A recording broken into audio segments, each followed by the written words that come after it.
Hello student, আজকে আমরা পড়ব নবম দশম শ্রেণীর ম্যাথ বইয়ের প্রথম অধ্যায় অর্থাৎ বাস্তব সংখ্যা।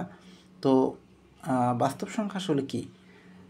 যে কোনো ধরনের যেমন বাস্তব সংখ্যার কিছু ক্লাসিফিকেশন আছে বা শ্রেণীবিন্যাস আছে বা কিছু ভাগ আছে, যেমন স্বাভাবিক সংখ্যা, পূর্ণ সংখ্যা, ভগ্নাংশ, মূল ও দমূল ও দশমিক ভগ্নাংশ, এইগুলো নিয়েই আসলে একটা বাস্তব সংখ্যার কী বলে এটাকে মানে গ্রুপ আর কি, গোত্র আর কি।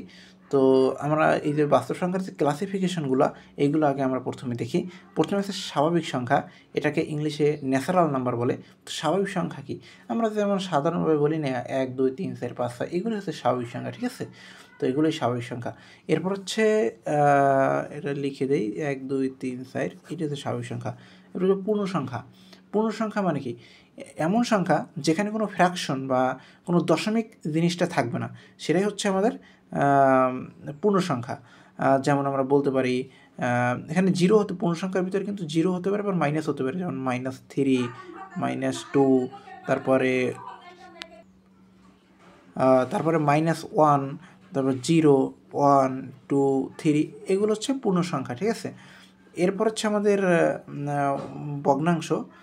ভগ্নাংশ তো আমরা অবশ্যই বুঝি, যেটাকে এই P/Q আকারে লেখা যায়, সেটাই হচ্ছে ভগ্নাংশ। তবে এখানে একটা শর্ত আছে।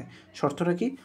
শর্তটা হচ্ছে যে এখানে এই কিউ ইকুয়াল নট 0, আবার কিউ ইকুয়াল নট 1, অর্থাৎ এই কিউ, এখানে কিউ 0 হতে পারবে না, আবার 1ও হতে পারবে না, ঠিক আছে?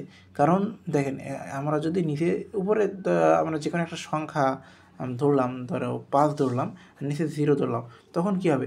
এটা কিন্তু আনডিফাইন থাকবে, এটাকে কিন্তু সমাধান করা যাবে না, ঠিক আছে? তো এই কারণে কিউ ইকুয়াল 0 এবং কিউ ইকুয়াল 1 হতে পারবে না। তো এবং কিউ দ্বারা পি নিঃশেষে বিবেচ্য হবে না। তো এই শর্ত তিনটে খেয়াল রাখতে হবে। একটা হচ্ছে কিউ ইকুয়াল 0 হতে পারবে না, আবার কিউ ইকুয়াল 1 হতে পারবে না, আবার কিউ দ্বারা পি নিঃশেষে বিবেচ্যও নয়। তো এটা যে ভগ্নাংশ, এগুলো কী হতে পারে? যেমন 1/2, 3/2, অথবা 4/6। আমরা জানি যে উপরের যে সংখ্যাটা, এটা হচ্ছে হর, আর উপরের যে সংখ্যা সেটা হচ্ছে লব, আর নিচের যে সংখ্যাটা সেটা হচ্ছে হর, ঠিক আছে? তো এখানে এই লব আর হর দিয়ে কিন্তু প্রকৃত যে কী বলে এটাকে, প্রকৃত সংখ্যা আর অপ্রকৃত সংখ্যা সেটা নির্ণয় করা যায়। সেটা তো অবশ্যই জানেন।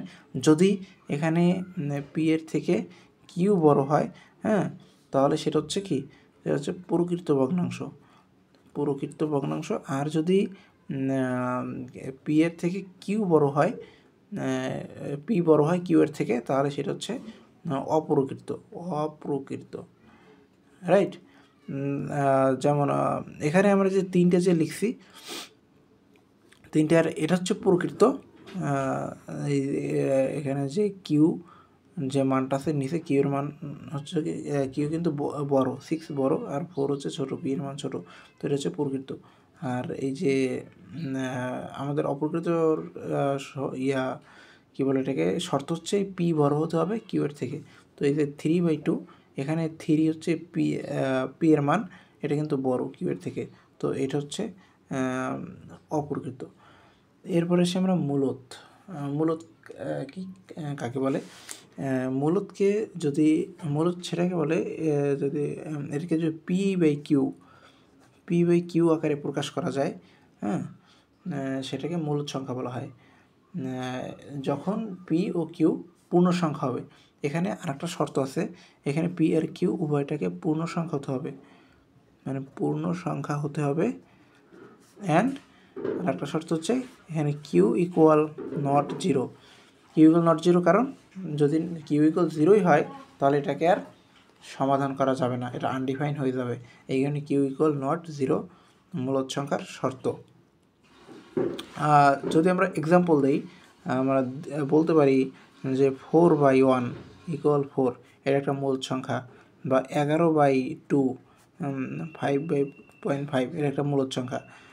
এখানে মূলত সংখ্যা বোঝার আর একটা উপায় আছে, এই যে দশমিকের পর যদি এটা মানে গণনা করা যায় এমন একটা সংখ্যা থাকে, যেমন 5, বা আর একটা 5 থাকলো, এরকম যদি সংখ্যা থাকে বা আরেকটা থাকলো, এটা হচ্ছে মূলদ সংখ্যা। কিন্তু যদি এমন আসে ক্যালকুলেটরে যদি এটাকে ফ্র্যাকশন দিলে যদি এমন আসে অনেকগুলো সংখ্যা আসে যা আর গণনা করা যায় না, সেটা হয়ে যাবে অমূলদ সংখ্যা, ঠিক আছে? মানে গণনা করা যায় না মানে এখানে যে 5 যদি থাকে অনেকগুলো সংখ্যা থাকতেই পারে, তখন মূলদ। যদি এইরকম থাকে যে 1.2 3 4 6 7 এরকম অনেকগুলো সংখ্যা থাকে, ঠিক আছে, যেটা গণনা করা যায় না, এরকম থাকলে সেটা হচ্ছে অমূলদ। তো এবার আসি অমূলদ সংখ্যায়। এটাকে কিন্তু p/q আকারে প্রকাশ করা যাবে না। প্রকাশ করা যাবে না। মূলদ সংখ্যাতে p/q আকারে প্রকাশ করা যাবে, আর অমূলদ সংখ্যার ক্ষেত্রে p/q আকারে প্রকাশ করা যাবে না, রাইট? তো এটা হচ্ছে আমাদের অমূলদ সংখ্যা।